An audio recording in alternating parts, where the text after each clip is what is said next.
podium. Might need to raise that microphone a little bit. Like about 2.5 feet. There you go. Good afternoon, everyone. Quick weather update. It's very hot outside. What's the forecast? Hot. We're staying hydrated. All kidding aside, one of the things that we do is we put coolers and water in the car, similar to the fire department when we're on runs, and we interact with the public. If somebody's in distress, we stand ready with our water, and we certainly make sure our folks are staying hydrated. It is really affects operations. And am I doing this, Erica? Okay. Thank you. So our first slide, I'm just going to go through these, and you all can, of course, ask me any questions you might have. This is a snapshot of our year-to-date numbers. We have many things we're happy with, and a few things that we're not. Our homicides has taken an unusual jump in the last 60 days. We're 5 over what we were this time last year.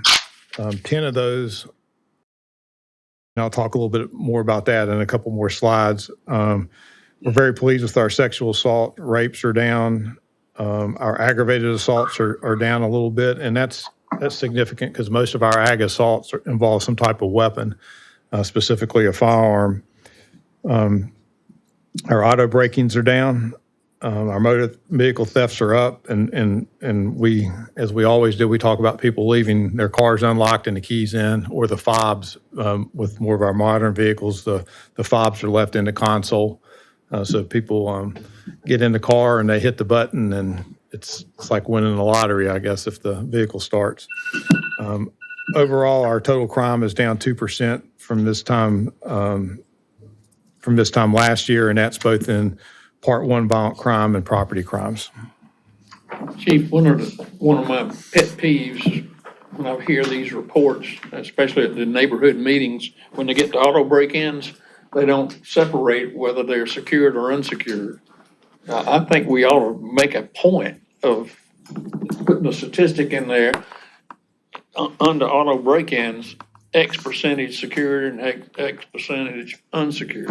We do track that, Mr. Duvall, and we often share that at meetings. We can certainly include that moving forward. We also track if there's a gun in the vehicle, which is a frequent occurrence also, unfortunately. And, you know, I think those are important numbers for the public too. I believe I've stated in these public safety meetings, but to put some things in perspective, we know when people are looking to relocate a business or a family, they're looking at schools, taxes, and crime. And what I talk about often is if we would just lock cars, secure weapons, we could affect our property crime numbers realistically 50% just easily just by having some shared ownership with our citizens. So we constantly do public service announcements and reemphasize that at our community meetings. The next slide is our shooting update that I get every week. We look at a year-to-date, a 4-week, and then the previous week. And basically what this slide is showing you is we've had 69 people shot year-to-date, and that's a 4% decrease from last year. And as I previously mentioned, our gun murders stand at 10, which is 3 more than we had last year. So where we've seen a decrease in people hit, which is positive, our gun murders have increased by 3. The only other thing I would say is it's positive anytime we can discuss a decrease, but we're comparing it to last year where we had, if you remember, a mall shooting and multiple people non-fatally hit in an argument at a party in an apartment complex. So we had 15 victims of gunfire last year, which is kind of an aberration because it falls into two category of having 2 mass shootings. But so if we compare ourselves to ourselves, it's I don't think it's anything that we need to be doing a touchdown dance for it all. We've got a lot of work to do when it comes to people hit shooting. If you look at the next slide, reason I have this slide up is now we're trying to really educate our public, and these next two slides depict a shooting dashboard that you can find on our website. So you can go, it's updated every week. You can go to our website and pull up data. This particular slide breaks the people hit by shootings down by region, age, race, and sex. You can click on the specific region that you live in, and it will give you the data that's specific to that region. And it'll also give you, what you're looking at there is a citywide breakdown.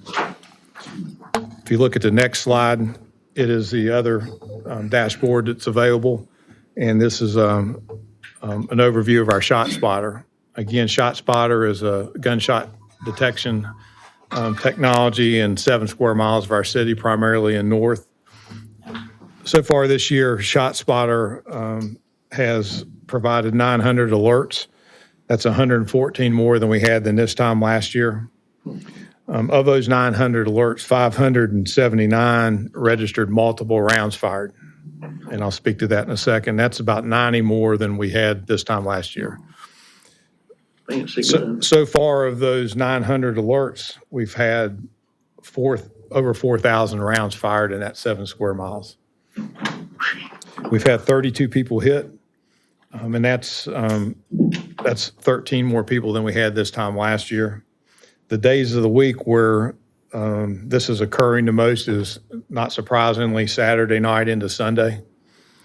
And our incidents per week, meaning how many alerts that we would have in a week's period, stands at 27, and that's about 4 more than we were at this time last year. When we talk about multiple shots being fired, the most recent that should jog your memory would be just a week or so ago in the downtown area in front of a nightclub where we had over 50 rounds fired. What we're seeing with these incidents, not just within the ShotSpotter territory, but throughout the city, is we're seeing multiple weapons used in a single incident, and we're seeing high-capacity weapons being used. And we're also seeing in some instances the insertion of certain equipment into some of these guns that turn them into a fully automatic firearm. It's commonly referred to as a Glock switch. It's a very small pieces of nomenclature that could be purchased through various means, and it can be put in the gun, and it causes the gun to fire as an automatic weapon. And when we listen to ShotSpotter, we can hear the difference in how the pitch of a high caliber rifle, and also the how fast the rounds are being fired. You can tell that's being produced from an automatic weapon. Was the Washington Street shooting 2 shooters, 2 guns? Well, we haven't, it was multiple guns. And, Multiple guns. yes, sir. 50 rounds is a lot. The next slide is just that's the cover sheet of our violent crime gun assessment and action plan. And if you remember, we produced that document for you almost 2 years ago. And this is an update to that with current trends, and it just emphasizes a renewed strategic focus. Since our last one, we've had several offender call-ins, our prolific offender call-ins, about 60 people. Our recidivism rates still remains very low. We're happy about that. We have just recently rehired our special assistant U.S. attorney. That's a city position, city funded, that reports to the legal department, but is embedded in the U.S. Attorney's office, and they focus on violent crime investigation. We previously had that position filled, and that person transitioned to full-time at the U.S. Attorney's office with, again, a focus on the City of Columbia, Richland County violent crime prosecutions. Since we rolled out the action plan a couple years ago, we also have now introduced over 160 locations that have our upgraded cameras and our LPR systems, and we've when it's all said and done, we'll have 200 camera locations throughout our city. So we're advancing pretty quickly on that. And then, of course, the probably one of the biggest advancements that we've had since this last publication was the standing up of our real-time crime center. That's proven to be extremely effective so far, and I think as we continue to add capacity to that, we're going to continue to see positive results. Recently, we had a shooting in one of our coverage areas. They were able to instantly pull it up on the camera. They saw the person that had been shot. They also saw someone pick up a gun and that was used, carried into a nearby house, and officers were able to. They arrived. They provided first aid to the person that was hit. They secured a search warrant on the residence and secured the gun. So it happens just like and it all happened in real time. The folks that were watching the video were able to direct the officers right to where important evidence was located. Another thing that we have done as we rely on data and analysis, we have our analysts have done a really good job really identifying our hot spots, but beyond just hot spots, pathways and cuts that are that people often traverse from neighborhood to stores and to other parts in the city where we have robberies. We've have identified those cuts and the times that it's most likely that these crimes occur, and we've partnered with State Law Enforcement Division. They're providing air support for us Thursday, Fridays, and Saturdays, and as needed. So I'm not just saying we're only doing it those nights, but those are our particular nights that data suggests to us that there's the most frequency of our violent crime. We've had numerous success stories. We recently had one where a shot spotter alert. They happened to be right near the alert.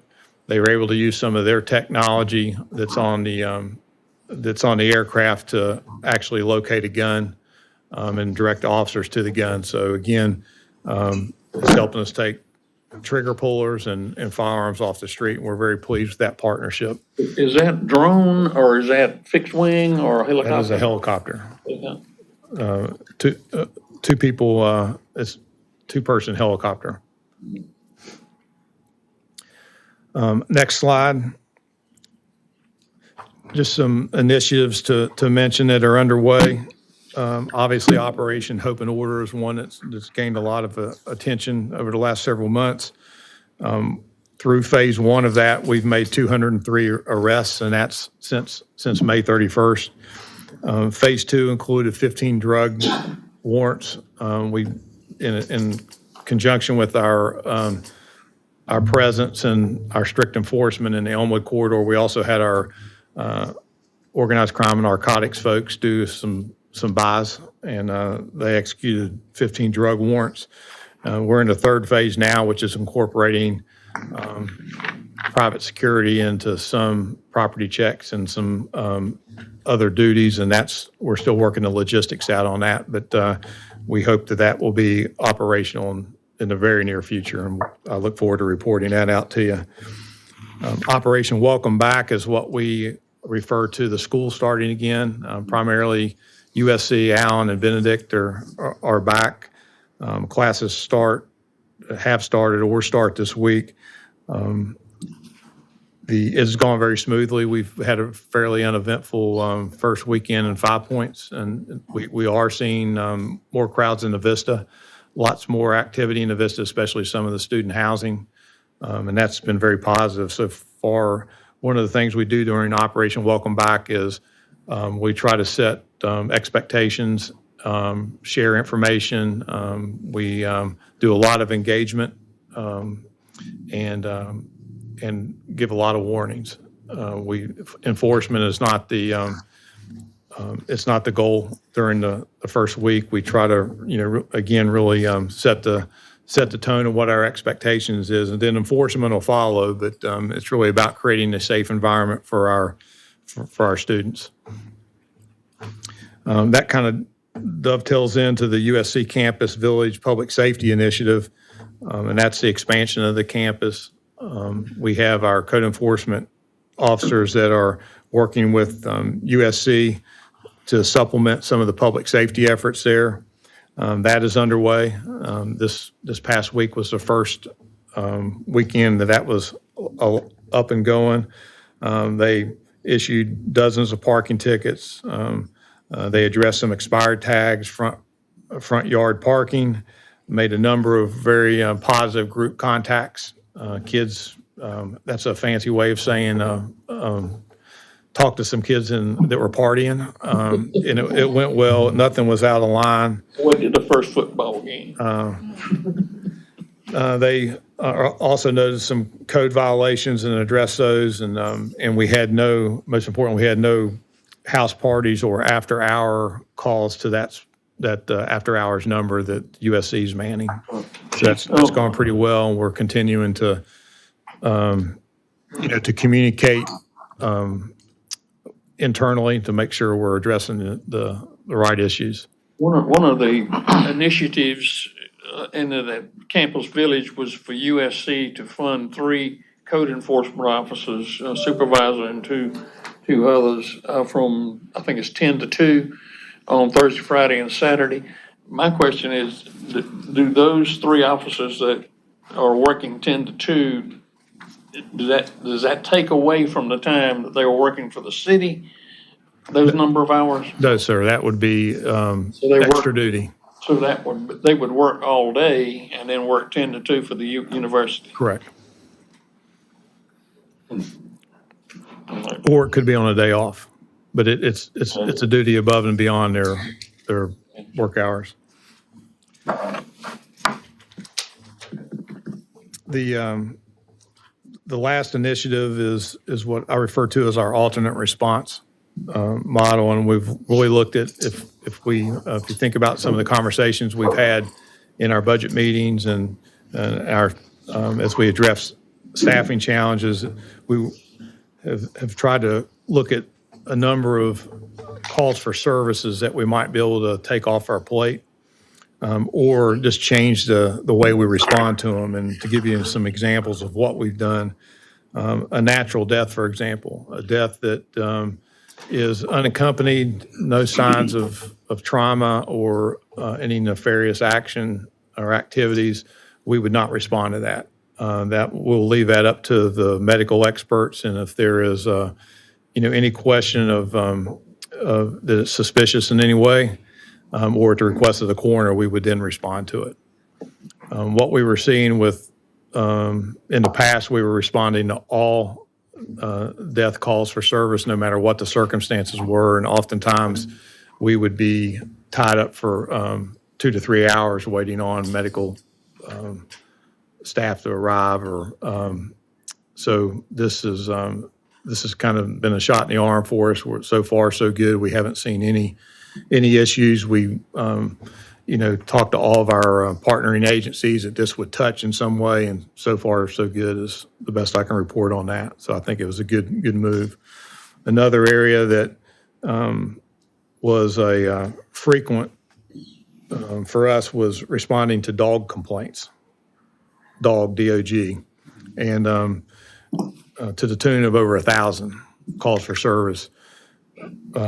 We have changed that protocol to now we'll only respond if there's been an attack or if animal control is calling up for assistance, that they need our help. But we're relying on animal control to do what their subject matter experts, they're trained in safely being able to apprehend or deal with the complaint or the situation. We were finding ourselves simply responding and standing by for animal control or some other intervention.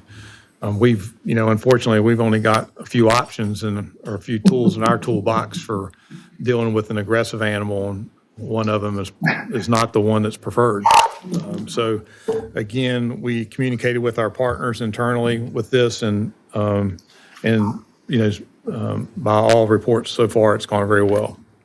Chief, quick question. Do people automatically call 911 for dog issues, or do they know to call our animal control folks? I think it's a combination.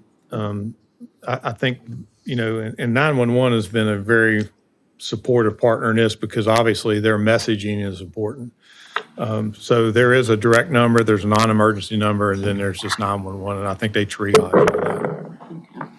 Chief, one question about Operation Welcome Back. Do you see much of a difference between the student population and any incidents between 5 Points and the Vista?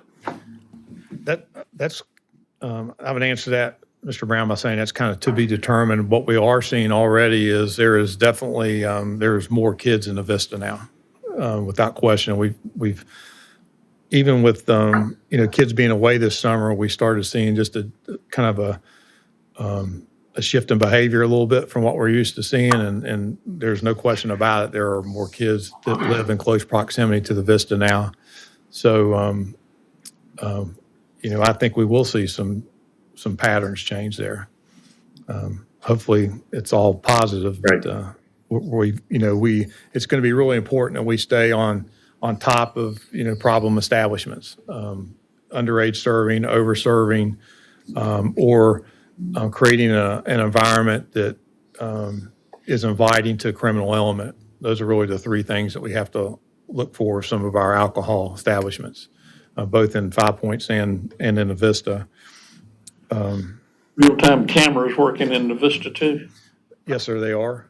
And USC has also acquired ShotSpotter, and they have a coverage that is now contiguous with our coverage that actually came to just the edge of 5 Points. So they now cover, it catches 5 Points and it comes up into the Vista. So we're really pleased with that. I'm across University Hill. We don't have much gunfire in University Hill. Peaceful neighborhood. Right. No, it cuts that out. But it does give us some additional coverage that we think is important, and we're really pleased with that partnership. Does the ShotSpotter alert go to our offices or their offices? Both. Both. We do agreements, and of course, Richland County has also acquired it now, and they have their own hotspots, but we also have some shared geographic areas where our zones abut up to theirs, and we also share those alerts. Ever since we've had ours, we've always included Richland County in those region deputies. So we've just continued that agreement with their expansion of it too. So it's very much a partner approach to this, and it's it's a great use of technology. Do you know, we had 7 square miles. Do you know how many miles we have covered now in Richland County? It's, if I'm not mistaken, they got about 8 miles. Well, they always got one up it. So the university's got how many miles? I think around 1, and the fairgrounds are also included. So, So we got 16 miles. at least. Yes. That's significant. It is significant for a metropolitan area our size. I'd like to see a map of the total thing. If You you, can walk across the street to the real-time crime center anytime, and it is I've up been and waiting for an invitation. The only thing I do is deliver peaches. It's only got 3 months left. You better hurry. 5 months. Oh, yeah, 5 months. a couple other Forgot you get a hangover for the election. a couple other worth mentioning changes in responses that you need to have awareness of because you could potentially hear from constituents. One is, and this is literally days, just a few days out. One is us responding to private property, property damage only crashes, meaning you're at the grocery store, you back into somebody, there's minor damage. We will not be responding to those. If there is a disagreement, if there is injury, if there's alcohol, if it's a hit and run, we will respond. But property damage only, there won't be a response. We've worked with our 911 center to help message this. Our PIO has done a video that will be on our website. They will be directed to our website or to the Department of Motor Vehicles website where they will click on a link and it'll give them the form that they need to fill out for their insurance, which is the whole point. We're just responding to do a report for insurance, and it's something that they can self-initiate. This is very similar to what we do with our shoplifting reports. You all may not realize this, but several years ago, we transitioned to online reporting only for shoplifting reports where there's nobody there, meaning we no longer respond and act as a loss prevention reporting system for our stores. If there's somebody's in custody, we will respond. But if they're just reporting the theft and if there's nobody there, they can report online and they can also upload video. So we're really advancing on technology and creating these portals for our citizens to be able to provide us information. And then the last one that is probably another month or two away is a follow-up to the false alarm ordinance that you all passed. And we're working with our vendor and our IT department to successfully, I guess, integrate that with our current system to where it does, it notes the false alarms as they're reported and does the billing and so forth. That's what's being worked out, the logistics of that, but that's well underway. So that'll happen automatically. It will happen automatically, and we will certainly let you know when that starts to happen too. And again, the most important takeaway from that ordinance is it is not to be punitive, it is to change a behavior. We want people to make sure their alarms are working well, or make sure they're educating their workforce on not to set off hold-up alarms and entry alarms accidentally that causes police to respond in an emergency fashion. Chief, going back to the minor property damage only, remind me of what situations you will go out for? An injury, Okay. impairment, if there's an argument. Like if there is a dispute between the parties? Yeah, Okay. yeah, we will. And part of the notification that the 911 center will help us with is we don't want them to be burdened with having to explain or debate situations. If there's any question, they're going to refer our supervisors to make a phone call to them. We're going to kind of cut them out of the loop as soon as we can so we don't tie them up. A few just mentions, and I'll be done. Can take any question you might have. I already mentioned class starting for our universities and colleges. We have the Latin Festival this Saturday, 10 to 11. Street closures will begin at 6 o'clock Friday. And that's 13 to 1400 block of Main and 1100 block of Washington. There was some graffiti and 5 Points. I don't know if that got to you all, but that's been abated. That happened over the weekend. Our alcohol unit has already reviewed 270 alcohol applications this year. So that review process is alive and well, and I think it's incredibly important with these events and our issues we see with bars and also our convenience stores. So that review process is very alive and well. There's a back-to-school event at MLK Park. And the last thing I would say is you all graciously funded our transition to Axon body cameras, and that's underway. That also that's the officers' body cameras, that's the cameras in the vehicles, and that's our interview and interrogation rooms. Right now, in this heat, our IT department with our fleet staff and Axon representatives, they're upfitting 8 to 10 cars a day on the third floor of the parking deck. It is just an incredible sight to see what they do. And it is extremely hot, but I can't tell you how appreciative we are of the team effort and the support we've had from IT. They've just done an incredible job. There is so much equipment that goes in these vehicles now. And I mean, we literally are as state-of-the-art as we can be, in my opinion. It's just, it's a great investment, and we very much appreciate it. And then the last thing I'll mention, Mr. Duvall, is you had wanted us to discuss vehicle for hire. So currently, any vehicle for hire operating in the city of Columbia is required to obtain a chauffeur's permit through the police department.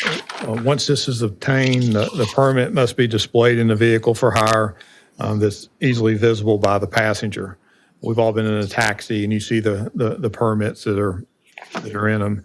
The permit will not be granted to a person meeting certain criminal offenses, and that's outlined in our section of 24-72 of our Code of Ordinances. Our code also requires a physical examination by a physician. But the things that our code requires is a driver's license with a 10-year clean record, a SLED criminal report, a negative panel from a drug test, 2 recent photographs, an application fee of $20, and any new first-time renewal applicant has to participate in the famously hot hospitality class. Issuance of the permit and fee applies an additional 10% or $10 fee for the issuance every 3 years. So every 3 years, it's a pretty nominal fee. You have to reapply. Our traffic safety unit, which does the inspections, their recommendation is that we continue this effort. The regulation of the drivers is based on, most importantly, driver's history and criminal history. And it's a strong assurance that citizens are offered a safe mode of transportation. What prompted this was a constituent contacted you, Mr. Duvall, about this being over-regulation maybe. There also, I will tell you, was part of the issue was what we would call a rogue taxi service, and we are actively trying to locate that person, and we will take the appropriate enforcement action when we find them. We have them identified and what they're driving, and hopefully we'll come across them soon. Yeah, I think they gave us a picture and Yes, a sir. license plate on the thing. How does our regulation here compare if you were a Uber or a Lyft driver or something like that? What do they have to do? They don't go through any, they're kind of standalone. They have their own regulations that are specific to that service. Do they have any qualifications for their drivers? Yes, but I'm not going to be able to recite those to you. But they do driver. I know they do driver's history checks and probably what would be referred to as a minimal background check.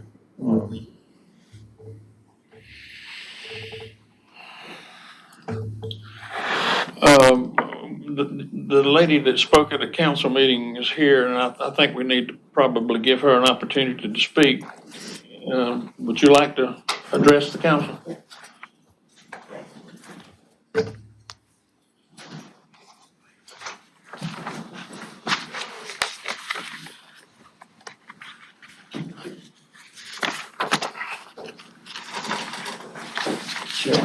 Let me hear this. Thank you for giving opportunity to. Pull that mic down a little bit. You're not as tall as the chief. Thank you for giving opportunity to speak to the safety meeting today. My concern is, can you hear me? Yes. My concern is all the taxi companies have the proper license, inspection, chauffeurs, everything. But one of the taxi company operating in the city without having any of these requirements. And we have given those things to the chief and traffic units, but they are working on that one. But I have request, if anyone driving inside the city look like taxi, they put a sticker on the window, but no any decal or anything on the taxi, no number or anything. If something happened to the customers or anyone, they do not. Police department does not have any information. If they have chauffeurs, they have all the biographic information of the drivers. Police department has all the things. But this driver and company does not have any information with this police department. But they drive inside the city of Columbia. And this is very, very serious concern, look like a taxi. Like something happened to the student a few years ago, look like Uber, she get into the car. This is same situation, like we are not going to tell is another situation is going to be happen, but look like a taxi, people think it's safe, they get into the taxi. But it's not the regular taxi. Is it more than one vehicle? The chief, we have a picture of one that you took a picture of. So far one, but that company says they bring more. Well, I think we would be receptive if you help us look at other occasions where people are trying to mimic what a taxi does. If you will turn it into the police department, they'll certainly help you do that, help you clean them out, making sure they follow the rules for being a taxi if they're gonna look like a taxi. Yeah, the look like a taxi means she put a sticker like a not only charter and taxi together, like not only taxi, but she work as a taxi. That person work as a taxi. So what would you have us do? I request authority to stop and ask to do the regular taxi rules, follow those things, get the chauffeurs and get the license like we do, because it's affect to our reputation, because no regulation, no seal meter, they can charge anything. Normally customers come to us, they ask for the average price. We know how much it costs. But this taxi does not have the seal meter. Normally, when we do the calibration, police department check the meter. Then everybody charge the same price. And your price is regulated by the council, I believe. Yeah. And is that is that the same one that we're already aware of? Well, I think there are more than one. Okay. So far one. Yeah, You think there's one? So the chief is already Okay. aware, you've given that information to the Yeah. chief. Well, we're looking for the one. If our people find one and you find more, let us know. Okay. So far one, but that Chief Holbrook is attuned to the fact that you need help getting the illegal ones off the road. And so we'll leave it at that until if you find others that you want us to apprehend, let us know that. Yeah. So far one, but that company says they bring more to the city. Okay. Then I have another request. When someone start the business in the city, like public transportation, at least make a rule they should have at least 1 year City of Columbia or Lexington County or Richland County, KC, New West Columbia, like address, 1 year old address.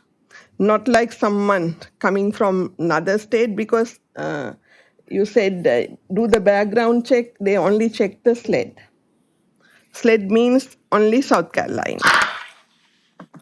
Background check only do for sled, that means any crime in South Carolina. If someone start the public transportation business, at least they should have 1 year old address in Richland, Lexington, City of Columbia, 15 miles of radius of the City of Columbia. Then it gives some safety for the city. Chief, can you help us with that? Anybody in your department in charge of taxi cabs?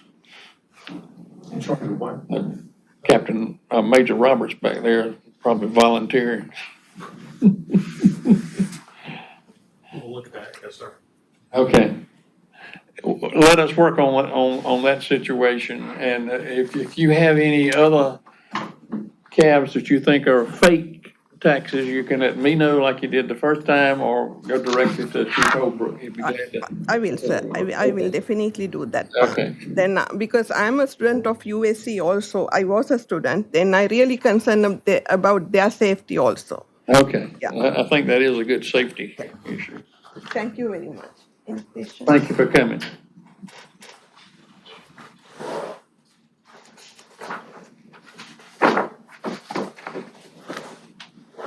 Thank you, Chief, for that good report. And now we're going to hear from the fire department and Chief Aubrey Jenkins. Chief, you have the floor.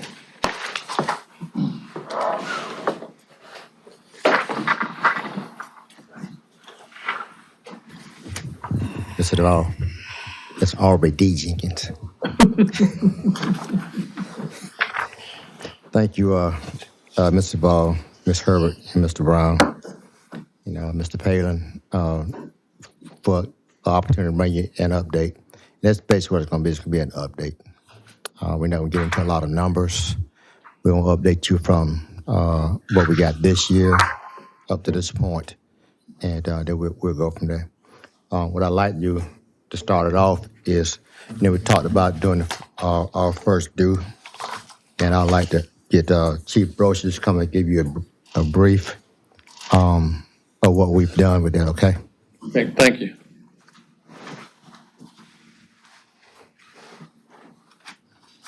Good afternoon.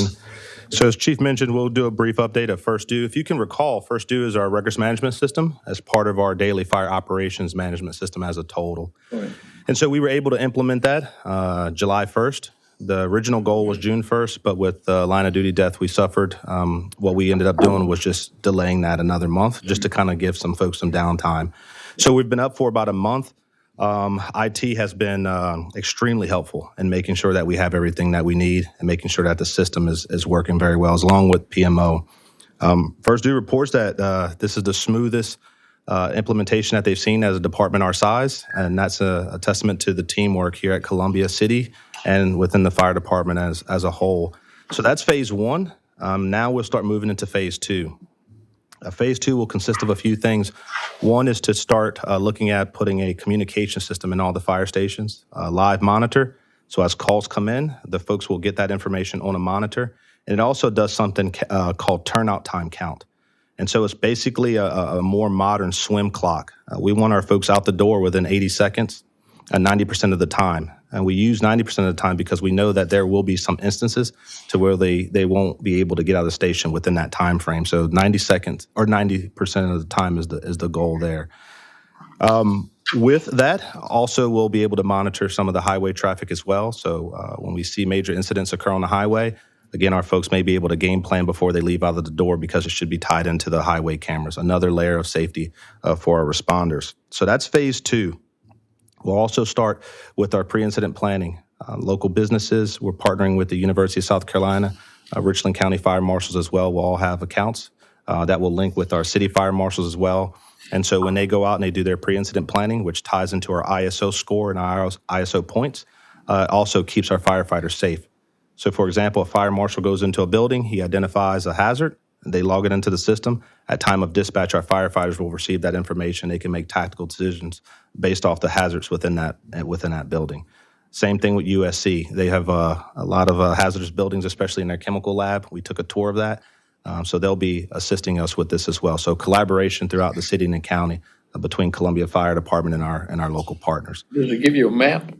Yes, sir. It works off our GIS. A map of the building? It does, but it's live. So it works off of a tablet, a cell phone, or a PC device using ArcGIS mapping software. So again, another collaboration between City GIS and the fire department as well, and them helping us make sure we have these things called layers. So if you remember the old projectors in school where the teacher would write and then they would move a piece of plastic, your mapping software works very similar. Those are just layers. They add another layer. So there's a layer that shows the districts of the fire marshals. There's a layer that shows the districts of the fire stations. There's a layer that shows these types of responses. And so you can toggle those things and again, help you make tactical decisions. So that's the update on First Due. So phase one, success, I think, right? Chief smiles, that means a success. And we're moving into phase 2. So we look forward to that, and we'll keep pushing. Is turnout time one of the thing the ISO rates? Similar. So turnout time goes into total response time, and that's what ISO is looking at, total response time. So you've got your response time from the station to the incident. Then you've got your turnout time. How long did it take us to get dressed? And then we've got our dispatch center, which is also accredited, where they're monitoring their times as well. So their call taking time, from the time they took the call, you've called 911, to the time they process it, get it dispatched to the firefighters get the call, get out of the station, into the truck, and then onto the scene, and we start taking action. All those numbers play an impact in ISO, our accreditation, as well as dispatches accreditation as well. Any questions? Excellent, very good. Thank you, sir. Okay. Where are we? So that kind of brings us up to our fleet, our fire fleet. So we're continuing to work with fleet management for our current needs and improve efficiencies. Make sure we get our trucks turned around, fixed, and all that good stuff. So we're continuing to work with them on that. I do want to mention about the personal protection equipment that you also graciously funded for us. All our folks have been sized and fitted, and we expect to receive those at the end of the year, that second set of gear. So we appreciate you all funding that, and I think that's going to be a tremendous help for our folks. That's the McDowell turnout gear. That's the McDowell Turnout Project.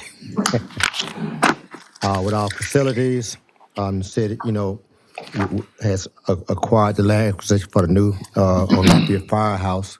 So we're moving with that. We're moving forward with that. So hopefully we can start that construction as quickly as possible. Looking forward to that. It's been a long time coming. So we appreciate that as well. Also, the procurement has worked through the RFQ for the replacement of our training burn building. It's very important. That's why we do so many burns per year as well, in accordance with our ISO requirements. So it's pretty important to make sure we still got our burn building in operation. Just want to talk just a little about our total training hours. Looking at about up to date for this year, about 3,388 hours to date. Our direct hire recruit school program to onboard qualified firefighters. We're working with that. And what we've done actually, we made a conditional offer to 23 new firefighters. So currently they started, this is their third week. However, we did lose one prior to the start of the school due to a commitment that he had, a family obligation, which he could not help. So as of yesterday, so there are certain tests that they have to pass. So we lost 4 to that first test. So we're at about 18 right now. But at the same time, we made some offers to, we're gonna have about 10 direct hires. These are folks that got experience. They do not have to go through the full recruit class. They only have to go through like 6 weeks. And we can do an additional 3 weeks with them to get, if they got the qualification, get them up to what's called a senior firefighter position. So we're excited about that. So if everything stayed the course, we know we're gonna lose some more in the recruit class. We realize that, but we're hoping to at least graduate 25 people at least on that graduation day.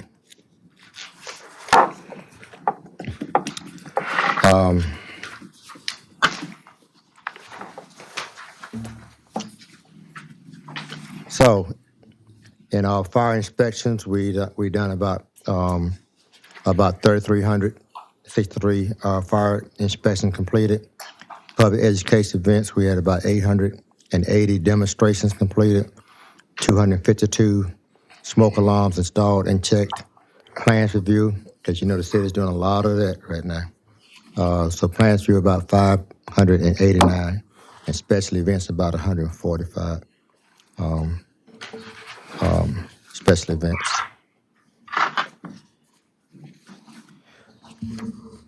So our total calls for service so far is about 23,000, over 23,000. Our units actually perform CPR about 122 times for unresponsive and pulseless patients. So those, and the majority of those were saves. So that's a good thing.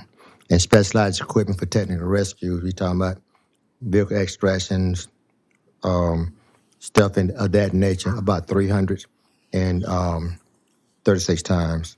And we also administered Narcan about 93 times for suspected opioid overdoses. That's kind of it in a nutshell from what we did last time. I do want to go to something else. You got that, Eric?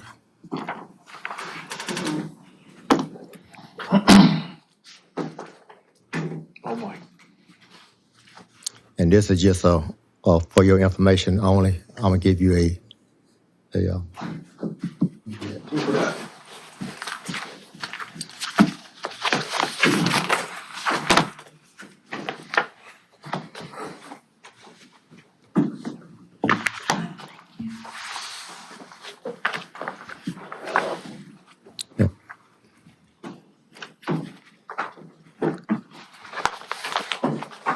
You're in control, Eric?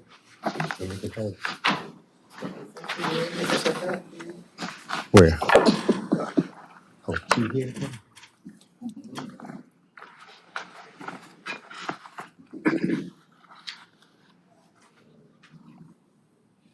Turn it off. Turn it on the side.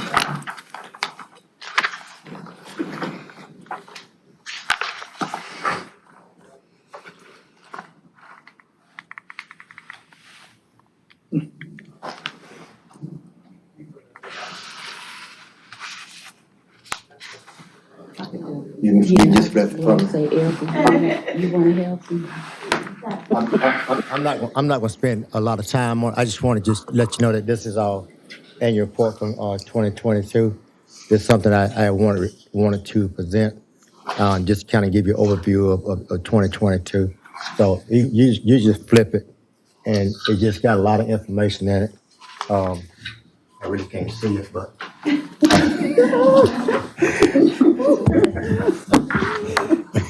We talk about it. It just got a lot of information and that's why I want to give you a printout so you can go through it at your leisure. It's just events that we did. Talks about stuff that we did last year. It talks about our annual parade, which we did in the neighborhood. And this year we're going to be it talks about public information from our public information office. Also, but this year we're actually doing it in the Woodlands. We're gonna do it in the Woodlands Park. So what we try to do is take it to different sections of the city. Go ahead. Talks about accreditation. It talks about our occupational health and safety,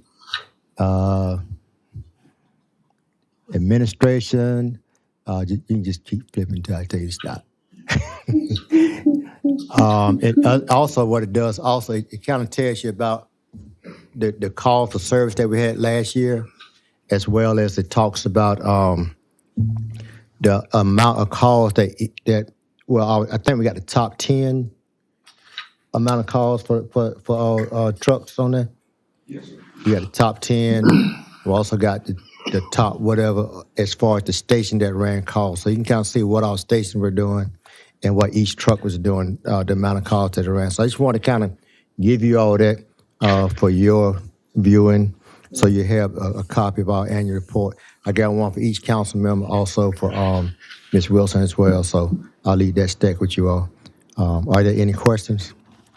Chief, when you're talking about like smoke alarms and equipment, and is there some opportunities for the city to look at some public-private partnerships, like with businesses, and try to get the business community more involved in some of these initiatives? As far as donating? Yeah, and Yes. just being involved and feeling I think one of the things that I really want to try to do in Columbia is promote this team concept. And it's not, well, it's the fire department, it's the police department, it's us, so how, So one thing you'll see in that report is that we partnered with Red Cross last year, and we actually canvassed the neighborhood. It's called the Smoke Alarm Bliss. They provided the smoke alarms. We also get donations from we got them from Lowe's, Home Depot. We've got those type of donations. So they are very active in helping us out, but I think that the initiative can go a lot further. I think that's because they're national brands. What I like to really do is work with the local businesses and brands to try to develop this partnership. Because I attended that one, it was in my district. That's right. It was in your district. So the way that it works is that the donations that you need are for the actual equipment, the fire alarms that you're Yeah. putting in. Yeah, the fire alarms. I'm glad you said fire alarms. Fire, what are? You right. You didn't say smoke detector. You ain't got to put no money in that. Well, that's amazing for me, but okay, yeah. So, but I think that is being able to give some local businesses. You know, 'cause I hear people all the The time. People all the opportunity. time say to me, They just you know, wanna help. what can I do to help? And so I really do think, and I think it's helpful, not just from a, you know, it's purposeful in two ways. Number one, it does tie us all together. Number two, it actually accomplishes something too, which is pretty good. So I think I would love to have this committee work with Look at some opportunities. Yeah. both the police and the fire and or EMS and really try to look at some opportunities to bring the business community and maybe even some of the, neighborhood communities involved in some of these things. I think it's just a great way of getting us to feel, you know, how impactful it is. A, you can make a difference, and B, you can have this feeling of togetherness that I think is also important, so.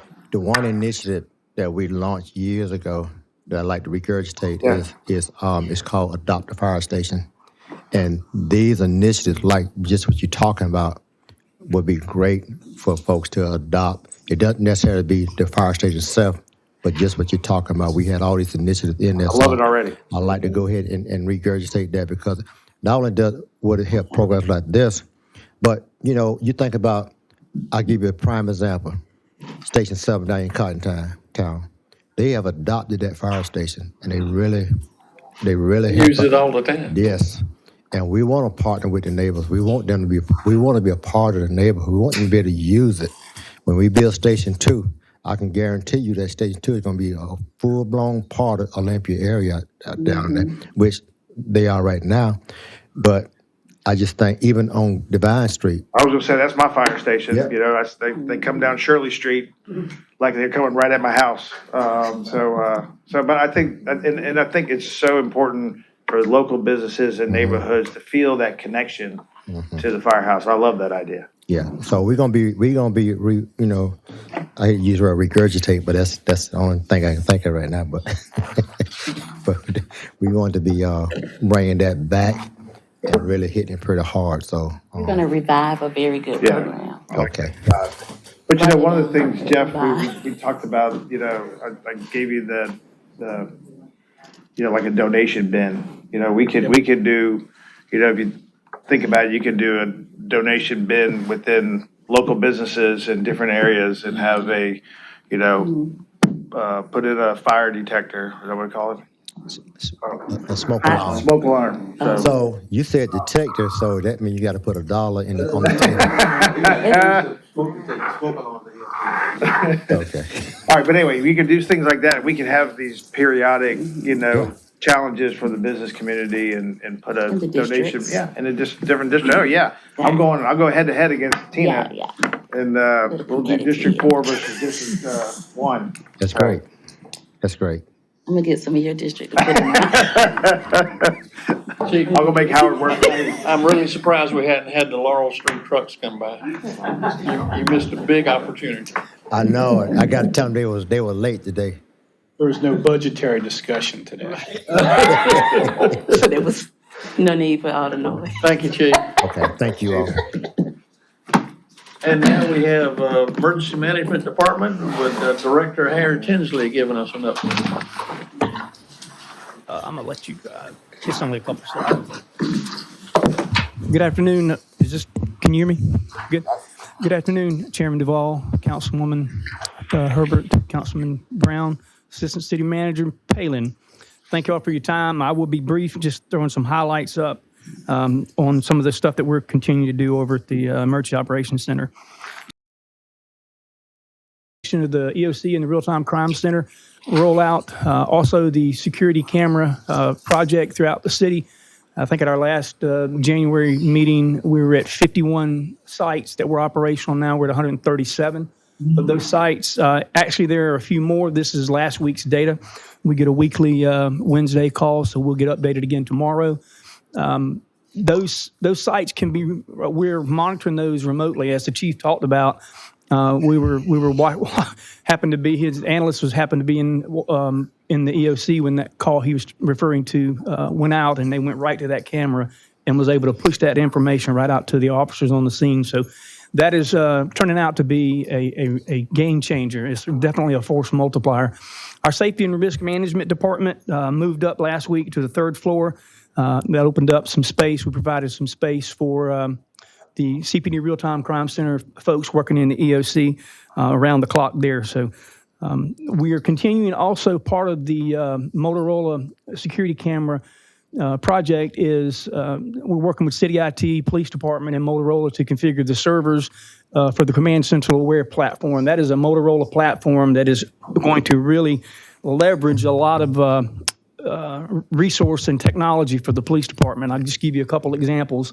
Once that system is up, all the Avigilon cameras, the new boxes that are being replaced out throughout the city, we will be able to use video analytics to enhance like that situation that the chief referred to. If you get a description of a vehicle, those analysts, once that call comes from a 911 center, that analyst can go right there and push that information out. It's also going to integrate ShotSpotter technology. The chief talked about West Columbia and Casey's already rolling out ShotSpotter as well. I'd love to show you a map, give you a tour whenever you have some time. It'll take you 10, 15 minutes. Just step over there and you just call me or text me and I'll give you a tour. That's going to come into play. We're already getting ready to do some training to some folks in that. We continue with the Alistar working group, expanding the usage of that platform. The key thing about that platform is all of us are using it around us. Lexington, Richland County, City of Columbia, DNR, SLED, Bureau of Protective Services, Highway Patrol. So anytime a critical incident or something happens, even a planned event, we communicate together and develop what's called an incident action plan, and that's one IEP, so everybody's working off the same sheet of music. They're synchronized, and they can collaborate and coordinate response efforts together. And then on the consequence side of that, we can help manage that from the EOC. Also, within that Alistar component, some preparedness activities are developing incident action plans. These are templates for severe weather, winter weather, tropical cyclones, public events, critical incidents, active shooter, things of that nature that we preload into that database. And then if something were to happen, we launch that into the platform, and it develops these swim lanes where folks can know exactly what's happening. You can go to the next slide. As far as some other activities, I just wanted to highlight on a few. Back in February, we participated with the Midlands Healthcare Coalition tabletop exercise. That was a virtual tabletop, but it was all of the Midlands healthcare providers, which includes Richland, Lexington, Fairfield, Aiken, Edgefield, all that swath of the Midlands area. We participated in that medical surge, and it was a scenario designed around our Soda City, where it created a situation that was an emergency, and it created surge capacity issues for the hospitals, and they were immediately able to go in and make decisions. So that was a good exercise. In March, we also participated in the VC Summer nuclear full scale. That's a graded exercise for the 50-mile EPZ. That's the emergency protection zone from that nuclear site up in Fairfield County. And it encompasses, the 50-mile EPZ encompasses all of the city of Columbia pretty much. And that's a FEMA graded event, and that was at state level and counties, and all of us went through a couple days of that exercise. Also participated with Columbia Water with the Columbia Hydroelectric EAP functional exercise in March. And then hurricane workshop, some of the other things we did. FirstNet, we did a performance review after the Five Points Festival in March because we had some data capacity issues. So I reached out to them and I said, can we do a review? So we looked at that. They worked out some solutions on that. So we got that rectified. And that's the first responder data network that they use for their voice and data. And then we also participated in the Westinghouse, which is off of Bluff Road through Richland County Emergency Management. We participated with their exercise in June. And then we also participated at the directors, EMD at State SEOC. Some of the other, you can go to the next slide. Some of the other things, we participated in the LODD investigation through the Emergency Operations Center. We continue with our active intruder training. As Chief Holbrook said, the Axon CPD body-worn camera rollout is ongoing. It's just it's almost complete now. Yes, ma'am. Have all members of council had the active intruder training? No, ma'am. We had it on the schedule, and I think there was a conflict with somebody on council. I've been working with Ms. Belton to get that rescheduled. We're looking at y'all's calendars to try to do that. We'd love to get it done before the end of the year, if we could, but I'll still work that process. You've done it before, you don't need to do it again, right? If you don't have to, but there's been a couple slight changes, and it's pretty interesting presentation. Cam's gonna be working with Shanique to set those up to go with a group of several of y'all at one time. Cool. And then, we just like the fire department too, we assisted with helping them with their rollout their new records management training and just a couple tours we did right there. And pretty much that's just a highlight of some of the things we've been doing. So if you have any questions, just let me know. You can go to the next slide, Erica. Thank you. Thank y'all for your time. I really appreciate Thank you, it. Harry. Yep. I'm gonna call you to come look at your toys over there. So can I bring in, can you carry a weapon in this deal? Thank you. Thank you. Appreciate it. Doesn't mean anything. So some of that training will be focused on upstairs. Well, we don't have no real security while we're here. What's that? We don't have. Members of the committee, you got any questions? Madam Clerk, you may show that the committee has adjourned without objection. Thank you. Yes, sir. Thank you.